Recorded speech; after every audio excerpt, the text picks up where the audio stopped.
오늘은 이사벨 읽는 거 시리온 네 번째 시간입니다. 이사야 57장을 통하여 하나님께서 주시는 평강에 대해서 환난 재난 아래 영혼간의 평강에 대해서 변론해 보도록 하겠습니다. 본장 56장과 같이 세세의 축복을 주시는 일은 하나님께서 택한 자에게 환난 재난 아래 영혼간의 평강을 주시고자 하는데 신임받은 환난 재난 아래 절대적인 보호와 인도와 양육이 있어서 남은 돈 남은 백성으로 세시의 축복을 누리게 하신다는 말씀입니다. 말씀을 통하여 하나님께서 어떻게 우리를 사랑하시는가를 볼 수가 있습니다. 1절 2절입니다. 의인이 죽을지라도 마음에 두는 자가 없고 자비한 자들이 치하여감을 입을지라도 그 의인을 화약전에 치하여감을 입은 줄로 깨닫는 자가 없도다. 그는 평안에 들어간다니 무릇 정도로 행하는 자는 자기들의 침상에서 편히 쉬느니라. 하나님께서 택한 자에게 평강을 주시고자 하는데 아무리 사랑하는 자라도 그 사람이 세상에 있어서 화약을 만날 상태에 있다면 그 영혼을 불러서 화약을 면케함으로 평안에 들어간다는 말씀인데요. 이 말씀이 무슨 말씀이냐면 불가분 하나님께서 정한 때가 되면 환난장 심판의 날이 오는데 예수 믿고 중생받은 자다 하더라도 이러한 환난장에서 견뎌낼 만한 신앙이 없는 자들인데 신앙이 바른 삶이라면 하나님께서 환난장 오기 전에 영혼권을 받게 하기 위해서 하나님께서는 불러간다 이 말입니다. 지금 이런 시대라고 볼 수가 있습니다. 그래서 지금은 같은 교회에 양과 염소가 섞여 있는데 염소는 신앙을 길러주기 위해서 양떼들을 많이 받게 되죠. 그렇지만은 이제는 옳은 신앙을 가진 자들도 환난장을 이길 만한 담대한 신앙을 가져야 되는데 그런 신앙을 갖지 못한 자들은 함께 사랑하는 자들에게 영혼권을 받기 위해서 먼저 하늘나라를 불러간다 이런 말씀입니다. 그래서 이사야 성경은 전체가 영혼권의 구원이고 세시의 축복을 말씀하시는데 여기는 유일하게 영혼권을 받게 하신다는 말씀이 있습니다. 하나님의 세밀한 인간에 대한 사랑을 우리가 엿볼 수 있는 겁니다. 그런데 사람들은 그걸 알지 못한다는 것이죠. 이 시대는 어떤 시대냐? 쫓겨나더라도 말씀을 전하는 사람은 무장이 되고 이방 사람들은 오히려 세세를 가게 되고 사꾼들은 짐승의 밥이 되고 또 의인들은 세상을 떠나고 이제 이렇게 된다 이 말이거든요. 그래서 확실한 신앙자들이 이제는 알과 측정을 가르치는 시절에 이런 일이 있을 수 있다 했는데 사람들은 그걸 깨닫지 못한다 이 말입니다. 믿음이 좋은데 왜 갑자기 들어가셨는가 이렇게 생각하는데 그것이 오히려 하나님의 사랑일 수가 있다 이 말입니다. 환난적인 날에 이제 견딜 수 없는 그런 정도의 신앙이라면 지금 영혼 받는 것이 더 좋은 것이다 이렇게 말씀하는 거거든요. 그래서 환난에 빠지는 것보다 화약전에 들어가는 것이 낫다는 말씀이다. 이렇게 깨달으시면 되겠습니다. 자, 3절에서 12절입니다. 무녀의 자식 간음자와 음녀의 씨 너희는 가까이 오라. 너희는 누구를 희롱하느냐? 누구를 향하여 입을 크게 벌리며 혀를 내미느냐? 너희는 폐괴의 자식 기울의 종류가 아니냐? 너희가 상수나무 사이 모든 푸른나무 안에서 오명을 피우며 골짜기 가운데 바위 틈에서 자녀를 죽이는도다. 골짜기 가운데 매끄러운 돌 중에 너희 소득이 있으니 그것이 곧 너희가 제비에 뽑아 얻은 것이라. 너희가 전주와 예물을 그들에게 드리고 내가 어찌 이를 용인하겠느냐? 내가 높은 산 위에 네 침상을 베풀었고 내가 또 거리로 올라가서 제사를 드렸으며 내가 또 네 기념표를 문과 문설주에 두었으며 내가 나를 배반하고 다른 자를 위하여 몸을 드러내고 올라가며 내 침상을 넓히고 그들과 언약하며 또 그들의 침상을 사랑하여 그 처소를 예비하였으며 내가 기름을 가지고 몰락에 나아가되 향품을 더하였으며 내가 또 사신을 원방에 보내고 음부까지 스스로 낮추었으며 내가 길이 멀어서 피곤할지라도 헛되다 아니함은 내 힘이 소병되었으므로 제약하여 가지 아니함이라. 내가 누구를 두려워하며 누구로 하여 놀랍게 거짓을 말하며 나를 생각지 아니하며 이를 마음에 두지 아니하였느냐. 내가 나를 경외하지 아니함은 내가 오랫동안 잠잠함을 인함이 아니냐. 너희 의를 내가 보이리라. 너희 소위가 내게 부익하니라. 그러니까 하나님을 공경하지 않고 우상적인 신앙을 섬기는 자들이 많은데 이것은 절대 용납할 수 없다는 것이죠. 인간이 병원이 되면 우상을 섬겨서 잘 먹고 잘 사는 자들이 많이 있게 되니까 우상을 섬겨서 유익을 보는 것 같지만은 환난장 심판하는 날에는 전혀 우상을 섬기는 것이 도움이 안 되고 절대적으로 다 방한다는 것이죠. 이것이 이 시대에 바로 그런 일들이 벌어지고 있다. 그런데 우상을 섬기는 자들이 각종 죄를 짓는다는 겁니다. 음란한 죄도 짓고 여기에 보면 아주 못된 일들을 많이 한다는 걸 우리가 볼 수가 있는데 요즘의 사회 현상이 그런 현상이 되었죠. 그래서 우상을 섬기는 자들이 죄를 많이 저지르다가 결국은 유익이 되지 못하고 그걸 망할 수밖에 없다는 것이죠. 그래서 이방 사람 가운데도 사상이 바른 사람들은 이제 진리를 따라서 이제 복을 받게 되지만은 이제 우상을 섬기는 세력들은 심판이 올 때 평을 멸망하게 된다 이 말입니다. 그래서 이런 일들은 말씀에 응하여 가는 과정에 있는 것이고 말씀에 응하는 것은 하나님의 성적인 종을 중심으로 말씀을 쓰셨기 때문에 이런 일들이 세상에 목도되는 일이 많이 있을 때 하나님께서는 예비한 종들도 예비되는데 쫓겨나고 말씀의 사상을 지키면 그 자들이 승리한 자들이 되고 복받는 자들이 된다 이 말이거든요. 그래서 이 말씀대로 지금 그런 때가 됐다 이 말이거든요. 그럼 이런 때 어떤 자들이 복을 받느냐 13절입니다. 네가 부르짖을 때 네가 모든 우상으로 너를 구원하게 하라. 그것은 다 바람에 떠도겠고 기운에 불려갈 것이로되 나를 의지하는 자는 땅을 찾으겠고 나의 거룩한 산을 기업으로 얻으리라. 그러므로 아무리 부족한 인간이라도 여호와만 의지하고 무조건 그를 믿고 의지한다면 성산으로 기업을 얻게 한다. 이것은 에덴 동산 회복에 대해서 천년왕국의 축복을 받게 된다. 땅을 기업으로 받는다. 왕권을 받는다는 뜻입니다. 이걸 우리가 정확히 알아야 되는데 이걸 잘못 아는 사람들은 세상에 물질적인 풍요를 누리는 것이 예수 믿고 축복받은 거라고 이렇게 또 설교를 하거든요. 그런 뜻이 아니고요. 이것은 새시대의 축복을 받게 된다 이 말입니다. 남은 백성이 되어서 환난장에 하나님의 숨김을 얻을 자들은 지금은 많지 않게 보이겠지만은 이런 자들이 또 있다는 것이죠. 그래서 새시대고 왕권 받는다는 것은 하늘을 바라보고 믿고 의지할 때 그 축복을 받게 된다 이 말이거든요. 그래서 여러분들이 마태복음 5장 5절에 보면 온유한 복이 있나니 저희가 땅을 기업으로 받을 것이며 그랬죠. 이것이 환난장에 남은 백성에 대해서 세세 축복을 받게 될 것을 말씀한 거거든요. 근데 당연히 주님을 닮아서 오냐고 겸손하여 주의 형상을 닮아가는 자가 아니면 세세 축복을 누릴 수 없는 것이죠. 지금까지 신앙이 예식적이고 형식적이고 우상적인 신앙이 뭡니까? 그냥 그런 형식적인 종교생활로 구원을 당연히 받고 들림을 받고 세세 축복을 받고자 한다면 그것은 우상적인 신앙에 불과한 겁니다. 하나님께는 진리 앞에 순종하고 진리를 지켜 회개하는 자들을 흥일히 여기는 것이지 이렇게 우상적인 신앙을 가진 자들은 멸망을 당할 수밖에 없다는 것이죠. 14절 16절입니다. 장차 말하기를 도두고 길을 수축하여 내 백성의 길에서 거치는 것을 제하여 버리라 하리라. 지존 무상하며 영원히 거하며 거룩하다 임하는 자가 이같이 말씀하시되 내가 높고 거룩한 곳에 거하며 또한 통회하고 마음이 겸손한 자와 함께 거하나니 이런 겸손한 자의 영을 소성케 하며 통회하는 자의 마음을 소성케 하려 함이라. 내가 영원히는 다투지 아니하며 내가 장구이는 노하지 아니할 것은 나의 지은 그 영과 혼이 내 앞에서 권배할까 함이니라. 새 시대가 이루어지는 것은 거룩한 자가 들어가게 되는데 마음이 겸손하고 통회하는 자라면 영을 수송케 하는 동시에 그를 피곤치 않도록 해주신다는 것이죠. 겸손한 자의 영을 소성케 해서 또 통회하는 자의 마음을 소성케 한다는 말씀이죠. 신앙생활은 겸손할 만큼 겸손하고 항상 자기 부족을 끊는 자가 이제 하나님 앞에 바로 인정을 얻어서 세세의 축복을 누리게 된다 이 말입니다.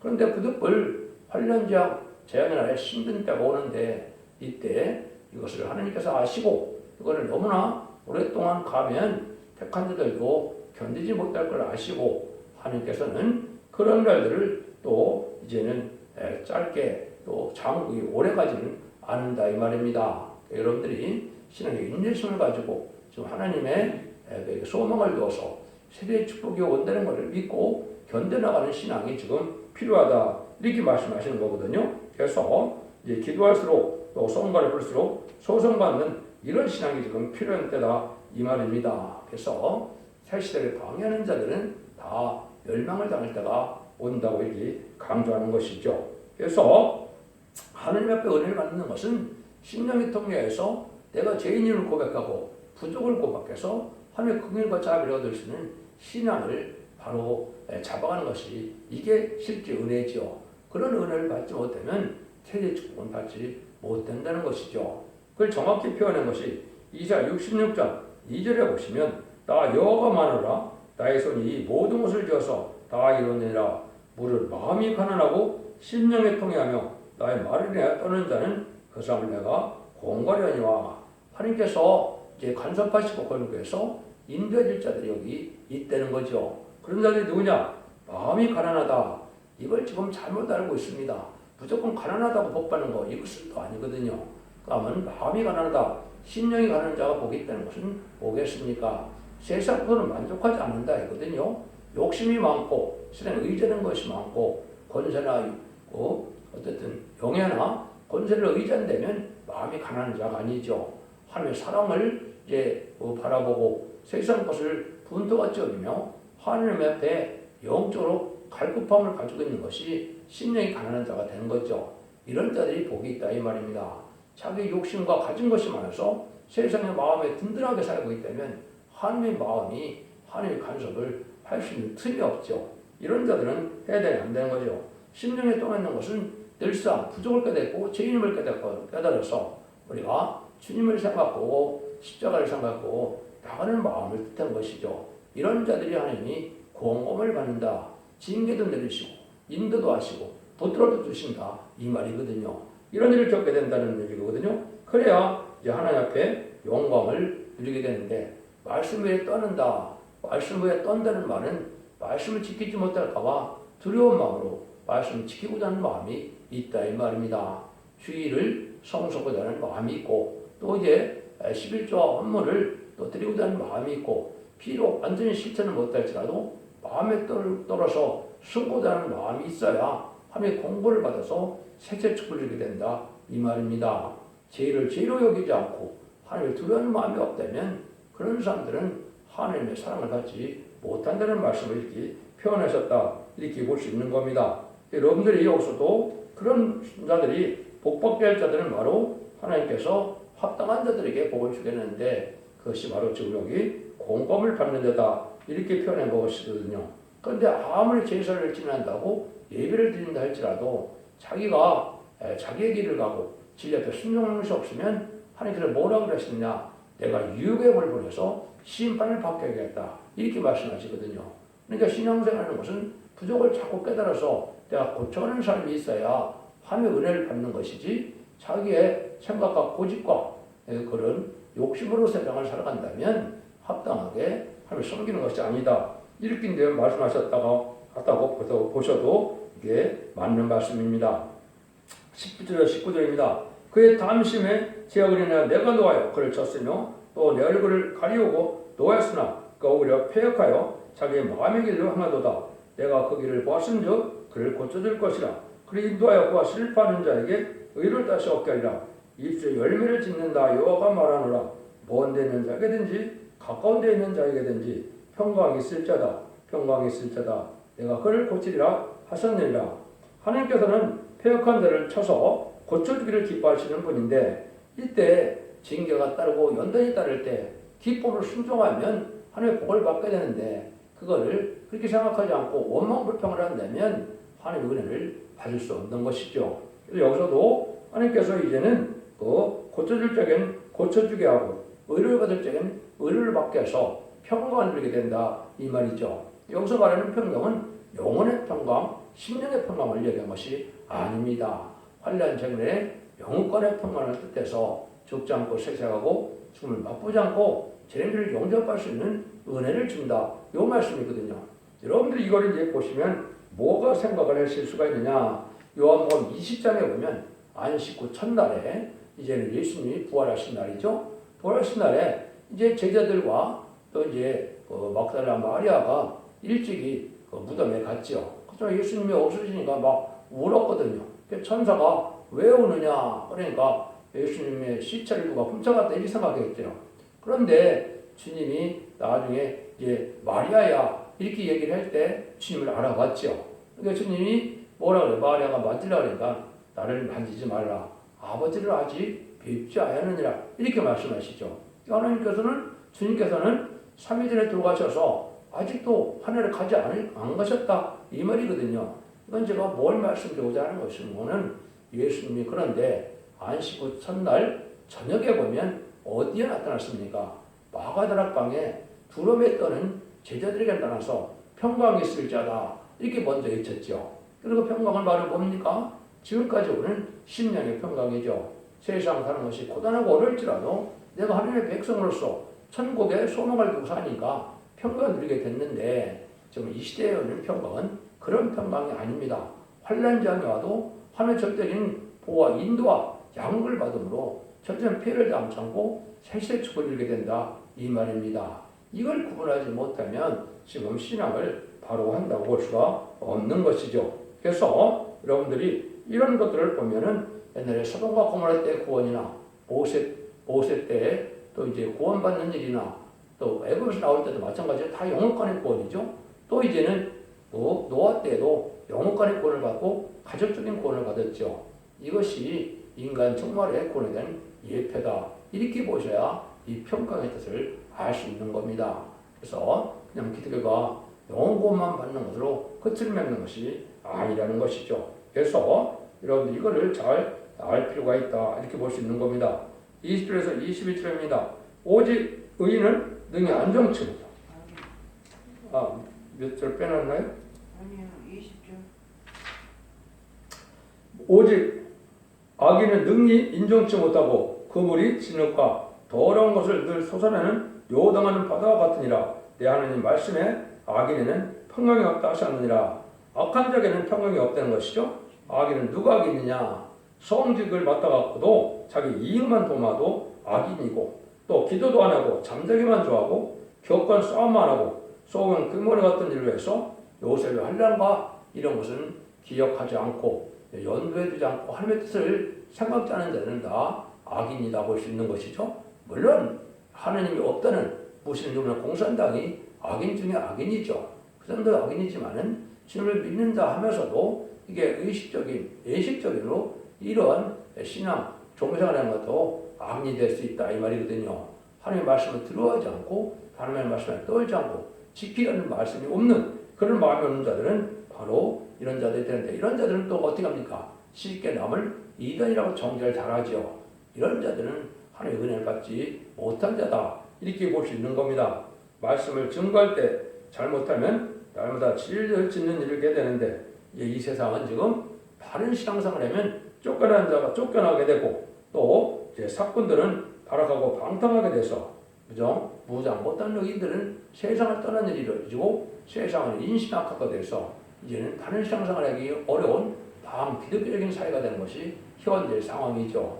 이때 진리의 양심의 정도를 지켜서 신앙의 절기를 지키는 자들이 복을 받게 되는 때가 이 시대다 이렇게 보셔야 됩니다. 그래서 하나님의 긍휼과 자비를 우리가 받으려면 하나님에게 힘쓰고 애쓰는 삶 속에서 진리를 지키고 순종하고자는 이런 마음이 있어야 되고 하나님 믿고 의지하는 마음이 담대야 이것이 장부의 신앙이 돼서 하나님의 참된 사명자도 할 수 있다 이 말입니다. 근데 하나님께서는 뭐라고 합니까? 입술의 열매를 맺게는 하느니라고 했죠. 그래서 하나님께서는 언약과 하신 말씀대로 하나님 입에서 나간 말은 뭘 뜻했나요? 모든 예언서가 하나님 입에서 나가는 말이라 이렇게 표현되어 있죠. 그래서 하나님께서는 예언의 말씀대로 축복도 하고 예언의 말씀대로 재앙이 오고 예언의 말씀대로 심판도 받게 된다 이 말입니다. 그러니까 하나님께서 예언의 말씀대로 축복하기를 예정하신 자들은 축복을 하게 되는데 그건 지 앞에 순종하는 자에 해당이 되겠죠. 지 앞에 순종하는 자에게는 평강이 없다 이 말씀을 하시는 것이죠. 여러분들이 시대의 산신앙이 뭔가를 한번 좀 생각해보는 때가 돼야 된다 말입니다. 특별히 기독교의 2000년의 역사가 예수 믿고 중생받아서 죽어 천국 가는 영혼권으로 끝을 맺는 것이 아니고 제레미야가 올 때는 영혼권의 원죄자범죄 해결을 받고 죽정고 실세하고 죽음을 맛보지 않고 변화성전할 수 있는 이런 신앙 준비를 하는 것이 중요한 때다 이렇게 보셔야 됩니다. 그래서 이런 날들에 여러분들이 지혜를 잘 순종하는 믿음이 되어서 이제는 이 시대에 사랑의 방주, 은혜의 방주, 구원의 방주 역할은 완전 변화의 역사가 나타나는 첫대 개변을 듣고 순종함으로 자손 만대의 축복을 이루는 그런 종들이 되시기를 축원합니다. 결론적으로는 하나님의 평강의 신이시니 하나님의 공경하는 자이면 죽으나 사나 평을 잃지 않도록 하시되 겸손한 자와 함께 하시면서 그를 평강으로 인도하시는 것을 가르쳤는데 평강으로 인도하는 것은 새시대의 축복, 에덴의 축복, 천년왕국 축복을 말씀하신 겁니다. 그럼 진리를 잘 분별해서 하나님 앞에 복받는 모든 종들과 성도님들 다 되시기를 예수님으로 간절히 축원드립니다. 새노래 24장을 하나 불러드리겠습니다. 긍휼자비 풍성한 하나님의 섭리 속에 되어진 일 동방의 역사 인간들이 멸시한들 낙심할 것 없네. 여호와만 바라보고 세임받고 돌진하자. 자랑이라 우리 자랑 하늘 권세 자랑이라 땅의 길은 짐승들아 굴복하라. 하나님의 권세 앞에 굴복하라. 지혜 총명 받은 자 이 시대에 나타나서 숨은 비밀 알려준 역사 인간들이 아는 지식 부끄러움당해. 여호와만 바라보고 세임받고 돌진하자. 자랑이라 우리 자랑 하늘 권세 자랑이라 땅의 길은 짐승들아 굴복하라. 하나님의 권세 앞에 굴복하라. 물질 문명 바벨론 바람 앞에 등불같이 꺼질 것을 우리가 보리. 아름답게 보인다고 미혹받지 말라. 여호와만 바라보고 세임받고 돌진하자. 자랑이라 우리 자랑 하늘 권세 자랑이라 땅의 길은 짐승들아 굴복하라. 하나님의 권세 앞에 굴복하라. 무한망대한 사랑 하나님께 받았으니 조고민들 원망할소자. 악당들이 괴롭힌들 두려울 것 없네.